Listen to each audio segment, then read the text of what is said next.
بسم اللہ الرحمن الرحیم۔ اعوذ باللہ من الشیطان الرجیم، بسم اللہ الرحمن الرحیم۔ والذین آمنوا وعملوا الصالحات لا نکلف نفسا الا وسعها اولئک اصحاب الجنة هم فیها خالدون۔ ونزعنا ما في صدورهم من غل تجري من تحتهم الأنهار وقالوا الحمد لله الذي هدانا لهذا وما كنا لنهتدي لولا أن هدانا الله لقد جاءت رسل ربنا بالحق ونودوا أن تلكم الجنة أورثتموها بما كنتم تعملون۔ صدق اللہ العلی العظیم۔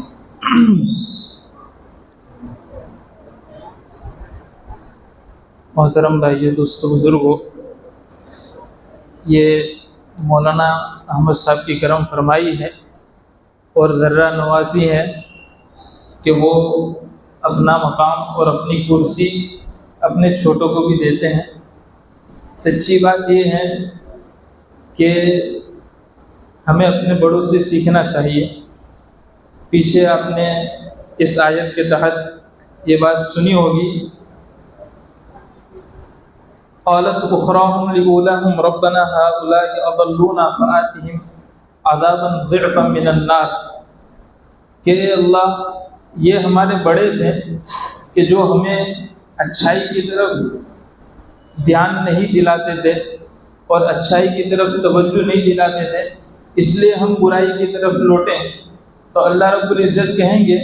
تمہاری بھی رہنے دو، تم اور تمہارے بڑے دونوں کے دونوں جہنم میں جاؤ گے۔ اور اس سے مفسرین نے یہ سبق لکھا ہے کہ چھوٹے وہی کرتے ہیں جو اپنے بڑے کیا کرتے ہیں۔ تو یہ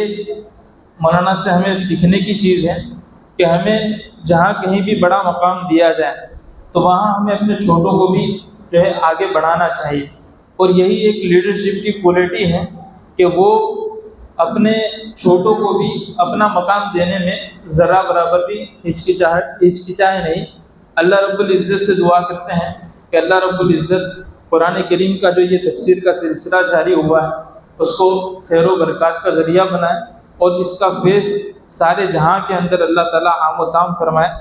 آج جو آیت آپ حضرات کے سامنے تلاوت کی، والذین آمنوا وعملوا الصالحات لا نکلف نفسا الا وسعها، اس کا ترجمہ یہ ہے کہ جو لوگ ایمان لائے اور جنہوں نے اچھے کام کیے، اور سچی بات یہ ہے کہ ہم کسی بھی انسان کو اس کے بس سے زیادہ مکلف نہیں کرتے ہیں، یہی لوگ جنت والے ہیں اور وہ اس میں ہمیشہ ہمیشہ رہیں گے۔ ونزعنا، اور ہم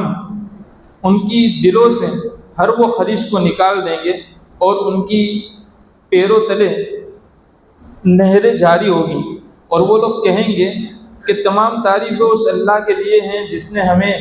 اس منزل تک پہنچایا، اور ہمارے بس کی بات نہیں تھی کہ ہم اس منزل تک پہنچتے اگر اللہ رب العزت ہمیں نہ پہنچاتے۔ لقد جاءت رسل ربنا بالحق، سچی بات یہ ہے کہ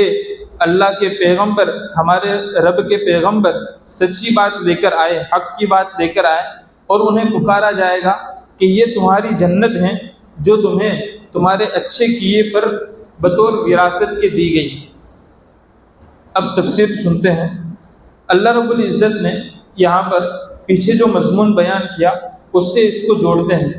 پہلے اوپر جہنمیوں کے بارے میں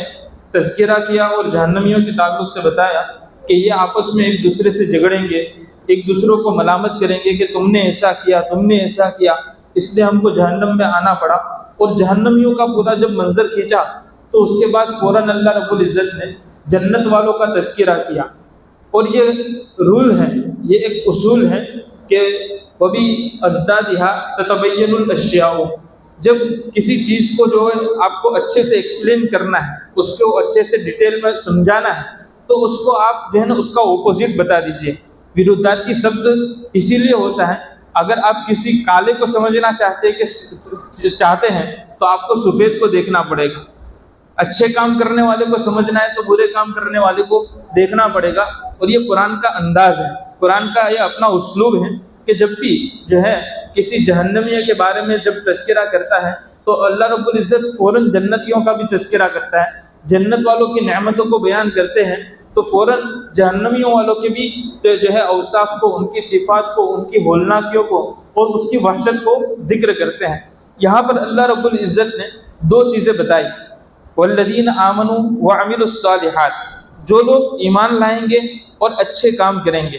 جگہ جگہ پر قرآن کریم کے اندر آمنوا وعملوا الصالحات آپ پڑھتے ہوں گے، اور اس کے اوپر یہ سوال پیدا ہوگا کہ بھئی اللہ رب العزت جگہ جگہ پر ایمان کی بات، جگہ جگہ پر نیک کام کرنے کی بات کیوں کرتے ہیں؟ عملوا الصالحات، بہت سارے نیک کام کیے، اور دوسری جگہ پر اللہ رب العزت فرماتے ہیں من عمل صالحا منکم من ذکر او انثی، کہ تم میں سے کوئی بھی مرد مومن یا کوئی مومنہ عورت اچھا کام کرے گا تو ہم اس کو اچھا اجر دیں گے، بڑا اجر دیں گے۔ اور جگہ جگہ پر یہ چیز ہے کہ آمنوا وعملوا الصالحات، ایمان لائیں گے اچھا کام کریں گے، ایمان لائیں گے اچھا کام کریں گے۔ تو اس سے مقصد یہ ہے کہ نرا ایمان کافی نہیں اور نرے اچھے کام کافی نہیں۔ ایک انسان جو ہے صرف ایمان لے آئے، اچھے کام نہ کرے، نیک کام نہ کرے، نماز ادا نہ کرے، زکوٰۃ نہ ادا کرے، روزہ نہ رکھے اور حج نہ کریں، اس کے اوپر جتنی چیزیں واجب ہیں وہ ادا نہ کرے، اچھے اخلاق سے پیش نہ آئے، تو اس کا یہ ایمان اس کو کوئی کام نہیں دے رہا ہے۔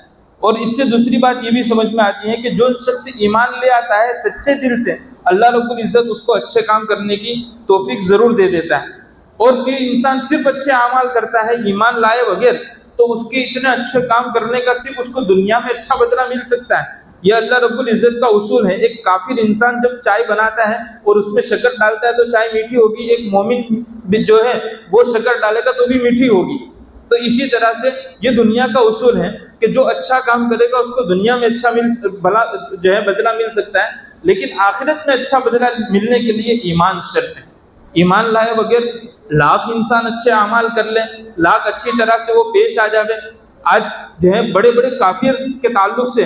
ہم سنتے ہیں کہ اس نے اتنا دان کیا، اتنا صدقہ کیا، فلاں جگہ پر اتنا جو ہے اپنا مال لگایا، اس کی جو ہے اخلاق، اس کی مورالٹی کتنی اچھی ہے۔ یہ سب جو ہے یہاں دھرا کا دھرا رہ جائے گا، آخرت میں اس کو جو ہے قرآن کریم نے بھی بیان کیا وَلَا خَلَاقَ لَهُمْ فِي الْآخِرَةِ، کہ اس جو ہے اچھے کام کا آخرت میں کوئی بدلہ نہیں ملے گا۔ ہاں دنیا میں ہم ان کو کچھ نہ کچھ اچھا بدلہ ضرور دے دیں گے، لیکن آخرت میں اچھے بدلے کے لیے ایمان شرط ہے۔ اور محض ایمان بھی جو ہے دخول جنت کے لیے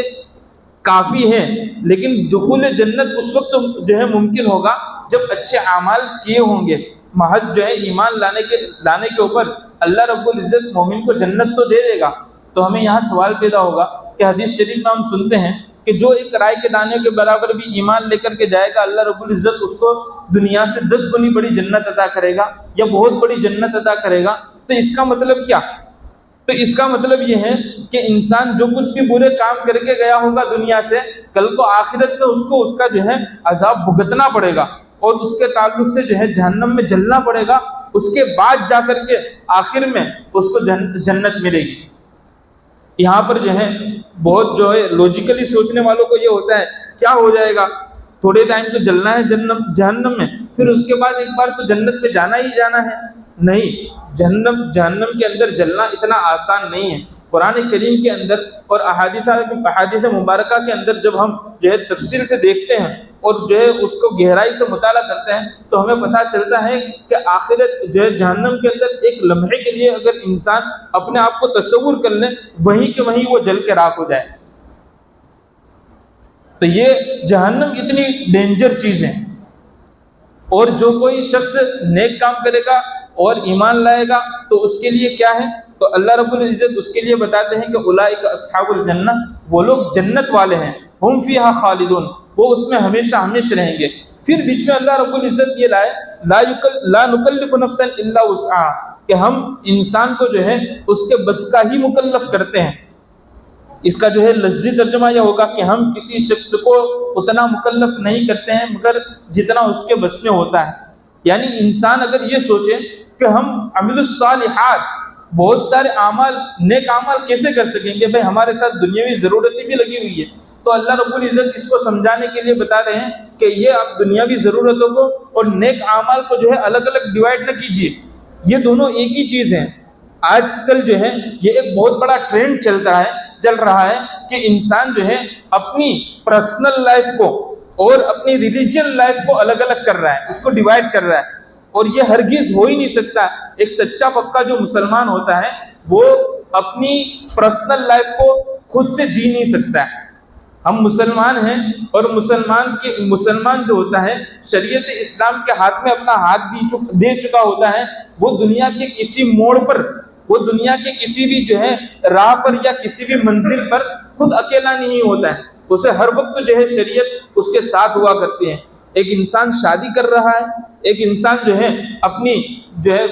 میت کے وراثت کو تقسیم کر رہا ہے، ایک مسلمان جو ہے نماز ادا کر رہا ہے، ایک مسلمان اپنے گھر کے اندر کوئی فنکشن کر رہا ہے۔ تو ان ساری چیزوں کے اندر، حتیٰ کہ آخری درجہ میں آپ کو بتاؤں، اللہ رب العزت اور رسول اللہ صلی اللہ علیہ وسلم کی اس شریعت کے نے جو ہے آخری درجہ یہاں تک کہ بیت الخلاء میں جانے تک بھی اپنے آپ کو نہیں چھوڑا، ہمیں نہیں چھوڑا، وہاں پر بھی ہمیں اس کا طریقہ بتلایا۔ تو یہ جو ٹرینڈ چل رہا ہے، اس سے مسلمان کو جو ہے باہر نکلنے کی ضرورت ہے کہ بھئی ہم اپنی پرسنل لائف خود سے جئیں اور ریلیجن لائف الگ سے جئیں۔ مسجد میں آوے تو ہم اپنی پرسنل لائف کو الگ چھوڑ کر آوے، اور مسجد کے باہر نکلے تو ہم اپنی پرسنل لائف کو جو ہے ایکسیپٹ کر لیں۔ نہیں، ایک مسلمان ہر دم، ہر وقت، ہر گھڑی، ہر پل وہ اپنے اسلام کے ساتھ ہوتا ہے۔ کیوں؟ ہم نے نہیں دیکھا ایک میوزیشین ہوتا ہے، میوزک کا جو ہے دیوانہ ہوتا ہے، آپ اس کو دیکھ لیں، ہر وقت اس کے ذہن میں ایک ہی چیز جو ہے گھومتی رہتی ہے، اس کے ذہن کے اندر میوزک ہی چلتا رہتا ہے۔ وہ بس میں جائے گا، اس کے کان میں ہیڈ فون ہوں گے اور اس کے ہاتھ چل رہے ہوں گے، وہ کسی جگہ پر، حتیٰ کہ وہ بیت الخلاء میں بھی جائے گا تو اس کا سر ادھر ادھر ہلتا ہوگا۔ کیوں بھائی؟ اس کے دماغ کے اندر میوزک گھوم رہا ہے،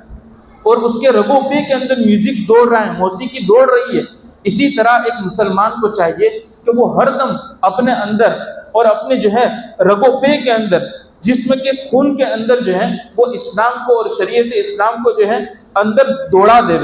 اور اس کے جہاں پر وہ بولے تو اسلام کو بولے، وہ کرے تو اسلام کو کرے، وہ سوچے تو اسلام کو سوچے، یہاں تک کہ وہ جہاں جائے وہ اسلام اس کی پہچان ہو جائے۔ یہ جو ہے لا نکلف نفسا الا وسعها کے تعلق سے مفسرین نے لکھا ہے کہ اگر انسان یہ سوچتا ہے کہ مجھے تو اتنا مجبور کر دیا گیا ہے کہ یہ میرے بس کی بات نہیں ہے، تو سوری، اللہ رب العزت فرماتے کہ لا نکلف نفسا الا وسعها، ہم کسی انسان کو جو ہے اس کی کیپیسٹی کے سے زیادہ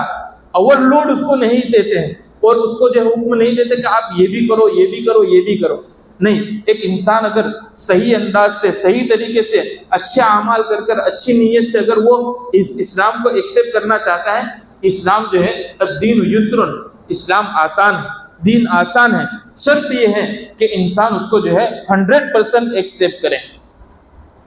اسی لیے جو ہے قرآن کریم کے اندر دوسری جگہ پر فرمایا کہ یا ایھا الذین آمنوا ادخلوا فی السلم کافہ، کہ اسلام کے اندر پورے داخل ہو جائیے، پورا اسلام کو ایکسیپٹ کر لیجئے 100%۔ صرف جو ہے مسجد کے اندر آ کر کے اسلام ہمارا دھرم ہے، یہ نہیں، مسجد سے باہر نکل کر کے ہر وقت، ہر گھڑی جو ہے اسلام آپ کا دھرم ہے، یہ ہر وقت آپ کو جو ہے رہنمائی کر رہا ہے، ہر وقت آپ کو ہدایت دے رہا ہے۔ آگے اللہ رب العزت جو ہے اس جنت کے واقعے کو بیان کر کے فرماتے کہ اولئک اصحاب الجنہ، جو شخص جو ہے ایمان لائے گا، اچھے کام کرے گا، تو یہ ایسے لوگ ہوں گے کہ جو جنت والے ہوں گے، یعنی جنت ان کی جو ہے بک ہے، ریزرو ہے، ہم فیہا خالدون، اور وہ اس میں ہمیشہ رہیں گے۔ اب ہمیشہ رہیں گے تو انسان کو یہ سوال ہوگا کہ بھئی دنیا کے اندر جو ہم نے زندگی بتائی ہے، وہاں پر زندگی کے اندر آپس میں کچھ جو ہے اونچ نیچ ہوئی ہوگی، اور کچھ آپس میں ایک دوسرے سے جھگڑے ہوئے ہوں گے، ایک دوسرے سے جو رنجش ہوئی ہوگی اس کو کیسے دور کریں گے؟ تو اللہ رب العزت اس کا جواب دیتے ہیں وَنَزَعْنَا مَا فِي صُدُورِهِم مِّن غِلٍّ، کہ ان کے دلوں کے اندر جو کچھ بھی تھوڑا بہت میل ہوگا،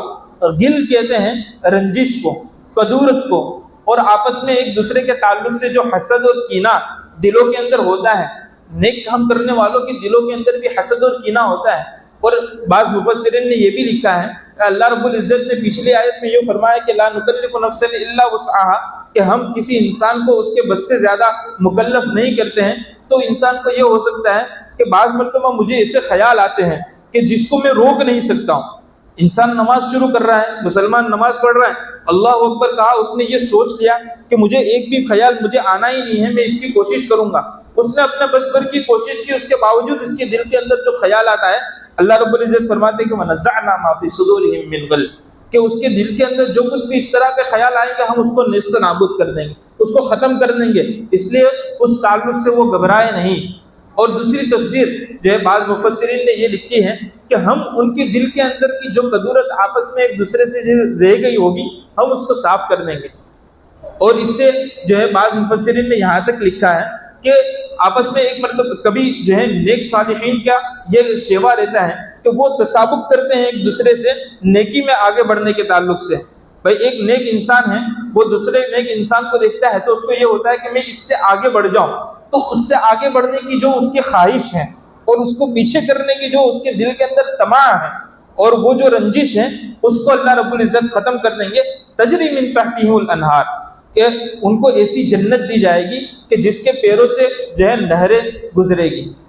تجری من تحتہا الانہار، یہ جب بھی میں سنتا ہوں، جب بھی میں پڑھتا ہوں تو مجھے جو ہے اپنے طلب علمی کا زمانہ یاد آتا ہے جب مجھے اس پر بہت سوال ہوتا تھا کہ اللہ رب العزت جنات کی جب بھی صفت بیان کرتے ہیں تو تب وہاں پر جو ہے تجری من تحتہم الانہار یہ ضرور لاتے ہیں۔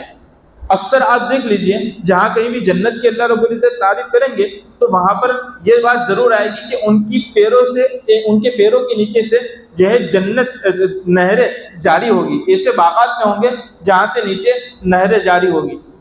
اور اس آیت کو سمجھنے کے لیے ہم نے تقریباً 28 سے 29 تفسیریں ایک ساتھ دیکھی اور کل ملا کر کے 70 سے 80 تفسیریں دیکھی تھی، لیکن کسی بھی تفسیر پر جو ہے اطمینان نہیں ہوا۔ البتہ ایک دفعہ ہم بیٹھے تھے ایک باغیچے کے اندر اور وہاں پر ہلکی ہلکی سی نہر جاری تھی، اور ایک انسان جو ہے جب بہت ڈپریشن کے اندر ہوتا ہے اور بہت اس کو پریشانیاں، ٹینشن، وساوس بہت پریشان کر دیتے ہیں، تب یہ سوچتا ہے کہ اب جائے تو کہاں جائے، اور وہ اسی غم کے اندر، اسی سوچ و بچار کے اندر جب وہ ایک باغیچے کے اندر ایسی جگہ پر وہ چلا جاتا ہے کہ جہاں پر نیچے سے ندیاں بہتی ہوتی ہیں اور وہ اپنے پاؤں یہ اس طرح سے، جب وہ اس طرح سے اپنے پاؤں پانی کے اندر جو ہے ہلاتا ہے، حرکت دیتا ہے اپنے پیروں کو، تو آہستہ آہستہ اس کے ہموم و غموم جو ہے وہ رفع دفع ہو جاتے ہیں اور ایک لمحے کے لیے اس کو ایک سکون حاصل ہوتا ہے۔ یہ زنجیر کا جو دود ہے وہاں پر بھی اس چیز کو آپ تصور کر سکتے ہیں۔ ویسے تو جنت کا تصور بہت مشکل جو ہے ناممکن ہے، مشکل نہیں ناممکن ہے، کیونکہ اللہ کے نبی علیہ الصلوۃ والسلام نے ارشاد فرمایا کہ جنت ایسی چیز ہے کہ جس کو جو ہے انسان سوچ بھی نہیں سکتا ہے۔ لیکن آیت کو سمجھنے کے لیے کہ تجری من تحتہم الانہار، کے ان کے پیروں کے نیچے سے نہریں جاری ہوگی، اور اسی جو ہے نہر جاری ہونے کا اللہ رب العزت نے ایک دوسری جگہ پر فرعون کے تعلق سے بھی تذکرہ کیا کہ فرعون کے عیش و آرام کی یہ انتہا ہوتی تھی کہ جب بھی اس کو من ہوتا تھا تب وہ ایسی نہر کے پاس چلا جاتا تھا جہاں پر جو ہے اپنے پیروں کو چھپچھپائی لگاوے اور وہاں اس کے جو ہے ٹینشن سب ختم ہو جائے۔ یہ ساری چیزیں انسان کو جو ہے جنتیوں کو حاصل ہوگی، اور جنتی جب اس کے اندر مست و مگن ہوں گے اس وقت جو ہے وہ کہیں گے وقالوا، اور وہ لوگ کہیں گے الحمدللہ الذی ہدانا لہذا وما كنا لنهتدی لولا ان ہدانا اللہ، کہ اللہ رب العزت ہی کا شکر ہے کہ جس نے ہمیں اس منزل تک پہنچایا، جنت تک پہنچایا، ورنہ ہمارے بس کی بات نہیں، اگر اللہ رب العزت نہ چاہتے تو ہمارے بس کی بات نہیں کہ ہم یہاں تک پہنچ سکتے ہیں۔ یہاں پر لفظ ہدانا استعمال کریں گے جنتی، یہ دراصل جو ہے بیک گراؤنڈ ہے اس کا، ایک خلفیہ ہے کہ جنتیوں کو سب بہت جنت مل جائے گی۔ ایک حدیث میں آتا ہے کہ حضرت ابو سعید خدری رضی اللہ تعالیٰ عنہ فرماتے ہیں رسول اللہ صلی اللہ علیہ وسلم نے ارشاد فرمایا کہ جب جنتی جنت میں چلے جائیں گے، جہنمی جہنم میں چلے جائیں گے، تو ہر ایک میں سے ایک دوسرے کو ایک دوسرے کا مقام دکھایا جائے گا۔ دراصل ہر انسان کے لیے، ہر فرد بشر کے لیے جو ہے جنت میں ایک مقام ہے اور جہنم میں بھی ایک مقام ہے۔ جب انسان اچھے اعمال کرتا ہے تو اس کا جنت کا جو مقام ہوتا ہے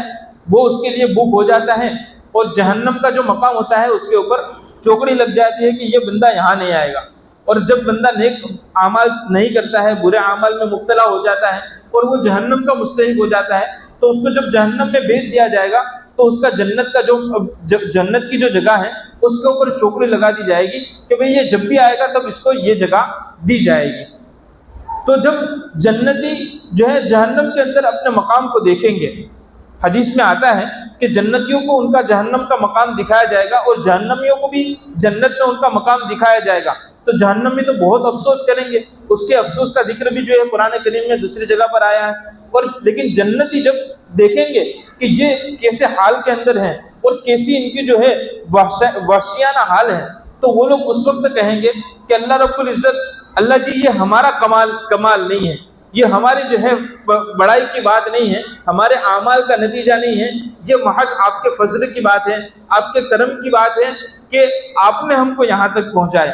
یعنی آپ نے ہم کو ایسے اعمال کرنے کی ہدایت دی، توفیق دی، سعادت بخشی کہ ہم یہاں تک پہنچ پائے۔ اگر آپ کی توفیق ارزانی نہ ہوتی، آپ ہمیں ہدایت نہ دیتے، بھلا ہم نیک کام کیسے کرتے اور جنت میں کیسے آپ پہنچتے؟ اس وقت یہ کہیں گے الحمدللہ الذی ہدانا لہذا وما کننا لنہتدی لولا ان ہدانا اللہ۔ ہمارے اکابرین علماء نے لکھا ہے کہ ایک انسان کو اچھے کام کی توفیق ہو جاوے تو اسے چاہیے کہ وہ یہ دعا پڑھے، الحمدللہ الذی ہدانا لہذا وما کننا لنہتدی لولا ان ہدانا اللہ۔ اس جو ہے آیت سے اور اس جو ہے دعا پڑھنے سے کیا ہوگا؟ اس دعا پڑھنے سے اس کو دوسرے نیک اعمال کرنے کی توفیق ہوگی۔ جب ہدایت کی بات آئی ہے تو ہدایت کے تعلق سے کچھ بات آپ حضرات کے سامنے رکھنا مناسب سمجھتا ہوں۔ ہمیں یہ سوال ہوتا ہے کہ آخر کیا بات ہے کہ اللہ رب العزت ایک مسلمان کو جب بھی وہ نماز کے لیے کھڑا ہوتا ہے تو ہر رکعت کے اندر اس سے کہلواتے ہیں کہ اہدنا الصراط المستقیم، کہ اللہ ہمیں سیدھی راہ دکھلا، ہمیں سیدھی راہ کی ہدایت عطا فرما۔ تو یہ ہدایت کیا چیز ہے؟ بہت ساری اس کی تفسیریں ہیں، بہت سارے مفسرین نے بہت ساری باتیں اس کے اوپر لکھی ہیں، لیکن سب سے بہترین بات جو ہمیں لگی حضرت تھانوی علیہ الرحمہ کی، چونکہ وہ حکیم الامت جو ٹھہرے اور قلندر جو ٹھہرے، قلندر آنچے گوید دیدہ گوید، قلندر کی بات قلندرانہ ہوا کرتی ہے، تو حضرت فرماتے ہیں کہ ہدایت کہتے ہیں کہ ایک انسان کو اچھے اعمال کرنے کے بعد دوسرے اعمال کی توفیق ہونا، یہ ہدایت ہے۔ جب انسان جو ہے پہلی رکعت کے اندر اہدنا الصراط المستقیم پڑھتا ہے کہ اللہ مجھے سیدھی راہ دکھلا، تو سیدھی راہ اس کو اس وقت دکھے گی جب وہ موت تک وہ سیدھی راہ پر قائم رہے گا۔ ورنہ ایک انسان ظہر کی نماز پڑھتا ہے، عصر کی اسے توفیق نہیں ہوئی، پتہ چلا ظہر کی نماز اس کی اتنی قبول نہیں ہوئی کہ اس کو عصر کی نماز کی توفیق ہو، پھر کوئی ایسا موقع اللہ رب العزت اس کے لیے بناتے ہیں، کوئی ایسی سسٹم اس کے لیے اللہ رب العزت کریٹ کرتے ہیں کہ جس کی وجہ سے اس کو مغرب کی نماز کی توفیق ہو جاتی ہے، پھر وہ مغرب کے اندر کہتا ہے اہدنا الصراط المستقیم، وہ قبول ہو جاتی ہے، اللہ رب العزت اس کو عشاء کی نماز کی توفیق دیتے ہیں۔ اور علامہ امام راضی علیہ الرحمہ نے اس پر مزیدار بات لکھی ہے کہ ایک انسان کو اگر اپنی عبادت کی قبولیت کو جو ہے چیک کرنا ہو، اس کا ٹیمپریچر ناپنا ہو، تو اس کو چاہیے کہ وہ دیکھے کہ اس کو اس نیک عمل کرنے کے بعد دوبارہ اس نیک کام کی توفیق ہوتی ہے یا نہیں ہوتی ہے۔ اگر اس کو اس نیک کام کی توفیق ہوئی تو اس کا پچھلا جو عمل ہے وہ ایکسیپٹیبل ہے، وہ قبول کر دیا گیا ہے، اسی وجہ سے اس کو دوسرے نیک عمل کی توفیق ہو رہی ہے۔ ایک انسان اگر فجر کی نماز پڑھتا ہے، ظہر کی نماز کی اسے توفیق ہوئی، پتہ چلا فجر اس کی قبول، کسی نے عصر کی پڑھی، ظہر اس کی قبول، کسی نے عصر کے بعد مغرب پڑھی، عصر اس کی قبول، علی ھذا القیاس آپ جو ہے دوسری کاموں کے اوپر بھی اس کو غور کر سکتے ہیں۔ ایک انسان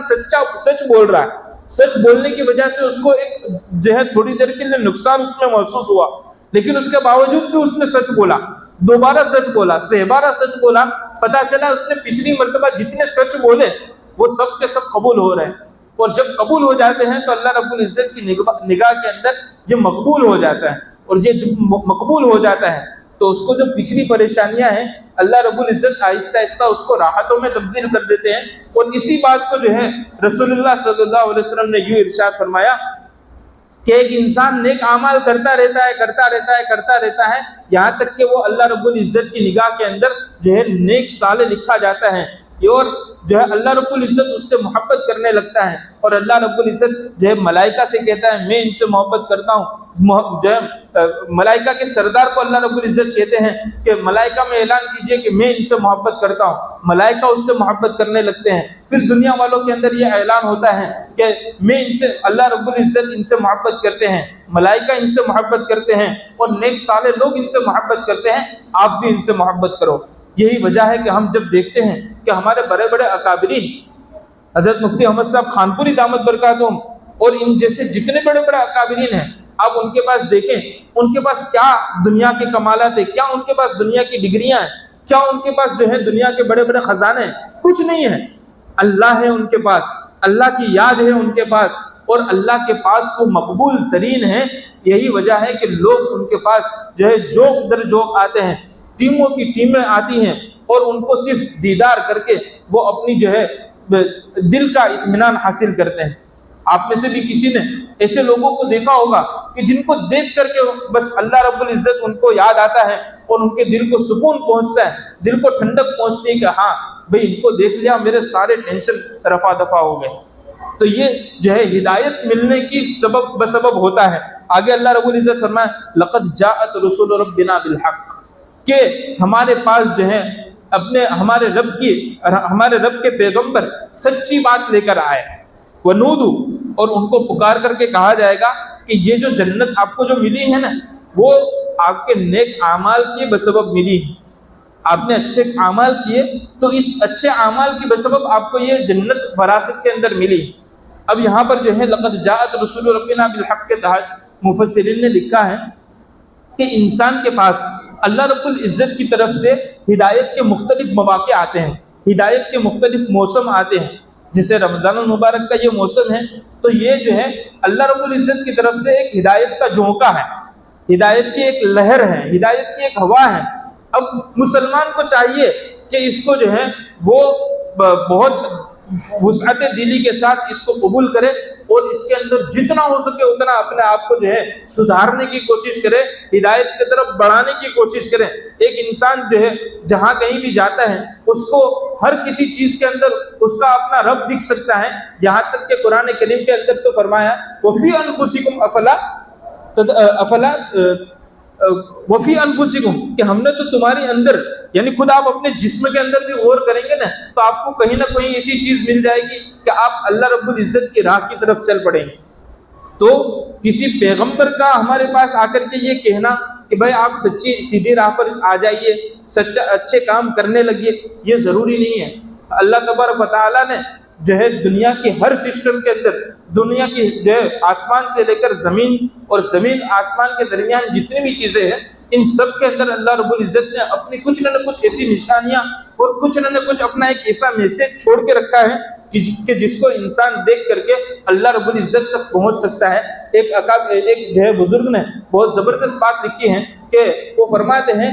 کہ ان کے پاس ایک شخص آیا اور پوچھا کہ حضرت اللہ رب العزت تک پہنچنے کے لیے کتنے راستے ہیں؟ تو بزرگ نے فرمایا آپ اپنے سر کے بال شمار کر لیجئے، جتنے آپ کے سر کے بال اتنے اللہ رب العزت تک پہنچنے کے راستے۔ یعنی بزرگ کے کہنے کا مطلب یہ تھا کہ راستے جو ہے تلاش نہیں کیے جاتے ہیں، راستے خود بخود اللہ رب العزت جو ہے میسر کر دیا کرتے ہیں۔ بس جو ہے انسان کو سچی طلب ہونی چاہیے، ہدایت کی تلاش ہونی چاہیے، اور ہدایت کی توفیق کی اللہ رب العزت کے سامنے تڑپ ہونی چاہیے۔ جب اللہ رب العزت تڑپ دیکھتا ہے، اللہ رب العزت اس کے لیے راہیں کھولتا ہے، اور اسی کو اللہ رب العزت نے دوسری جگہ میں قرآن کریم کے اندر یوں ارشاد فرمایا وَالَّذِينَ جَاهَدُوا فِينَا لَنَهْدِيَنَّهُمْ سُبُلَنَا، کہ جو ہماری طرف آنے کی تھوڑی بہت بھی کوشش کرتا ہے نا، تو ہم اس کے لیے راستے کھول دیتے ہیں۔ ہماری بڑی کمزوری یہ ہے کہ ہم یہ سوچتے ہیں کہ اللہ رب العزت کی طرف سے ایک ہوا کا جھونکا ایسا چلے کہ جو ہے ہم جو ہے ہوا کے اندر اڑ کر کے کسی بزرگ کے پاس پہنچ جاوے، کوئی بزرگ ہمارے اوپر ایسی نظر ڈال دے اور ہماری دل کی کایا پلٹ جائے۔ تو بھائی یہ دن کبھی آنے والا نہیں ہے، اس دن کا کبھی آپ انتظار نہ کیجئے، اور موت ایسے ہی آ جائے گی۔ اللہ رب العزت کی طرف سے ہدایت کو ہمیں تلاش کرنا ہے، ہدایت کی طرف ہمیں دوڑ کر کے جانا ہے، ہدایت کی طرف ہمیں محنت کرنی ہے، جد و جہد کرنی ہے۔ تب جا کر کے ہمیں ہدایت ملے گی اور ہم ہدایت کی راہ پر چل سکیں گے۔ ونودو، اور انہیں پکار کر کے کہا جائے گا جنت کے اندر کہ یہ جو جنت ہے وہ تم کو بطور وراثت کے جو ہے دی گئی ہے۔ کس کی وراثت؟ تمہارے نیک اعمال کی بدولت، تمہارے نیک اعمال کی بدولت۔ ایک انسان جو ہے اچھے کام کرتا ہے اور کبھی کبھی اس کو یہ ہوتا ہے کہ بھئی میں نے اتنے سارے نیک اعمال کیے لیکن مجھے کیا ملے گا؟ تو جب وہ